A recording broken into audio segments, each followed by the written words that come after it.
Good morning, everyone. I am going to start these Myrtle Jones Warner Diaries today.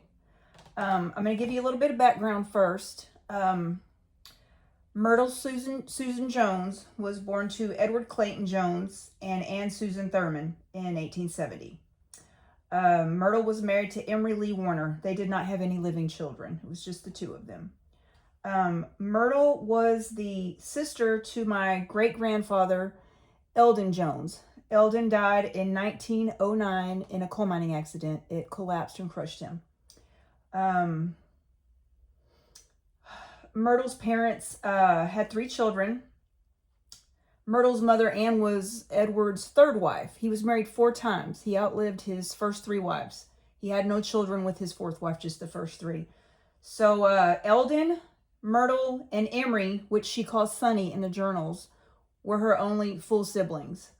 Edward was first married to Sophia Board. They had Elizabeth, John, Francis, and Landon. Then he married Martha May Robertson. They had Robert, Eugene, and Emma. Martha died when Emma was a baby. So my second great-grandmother, Ann Thurman, raised Emma. So she was raised with Eldon, Myrtle, and Emery. And then after Anne died, he married Mary Peters. There is another child, no mother listed. I don't know her, but through DNA, Myrtle had a half-sister named Molly Patterson. DNA proves that. We will get into that story much later. That's a bigger story. So I am going to start here with Thursday, May 1st, 1930. Now, Myrtle wrote 2 entries every night, just about every night. She would write a letter to her husband. He passed away December 1929. That's when she started writing the journals. She was a lonely woman.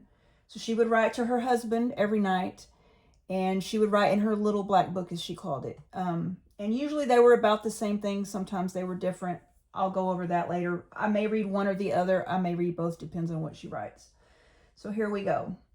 Dearest, I got up early, had my breakfast, and cleaned up the house about 11 o'clock. I got ready to go to Fayette. Mac took Margaret and myself to Raynell. I had no idea that he was going to take us so far. I could never tell you, darling, how glad I was to get over that same road that you and I took many years ago, just a little later than this time last year.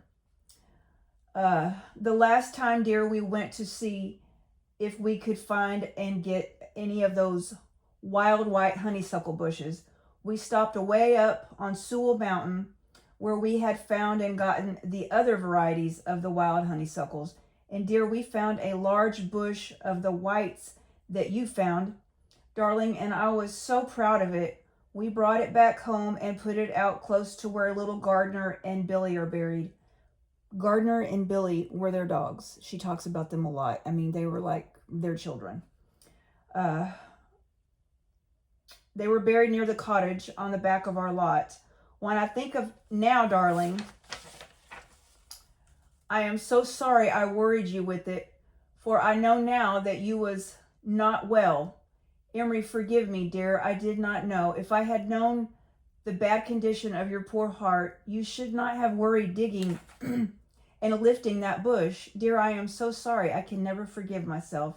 Mac parked his car today right on the same spot you did, and we stayed there almost 2 hours. I wandered around over the hill where you and I had wandered over it. I left Margaret and Mac in the car so I could be alone with my thoughts of you. Dear, I went over the same ground where we found so many beautiful honeysuckles. And darling, I sat under the same old oak tree where we sat and ate our lunch. But oh, darling, all the while my heart was breaking. Dear, I could not help but crying, and I wanted to be to myself where I could sit and dream of you undisturbed. Darling, I could never tell you in 1,000 years of the longing and aches of my heart today. If only I could see you once more. On my way back home today, dear, I stopped in at the old Tyree place a few minutes. It does not look the same now, like it did when you and I stopped there last May. Your aunt not there to greet me, and strangers in the house. We went from there down to your Aunt A. Taylor's. Both your aunt and Mr. Taylor seemed glad to see me, and we talked of you, darling, and again, I had to cry.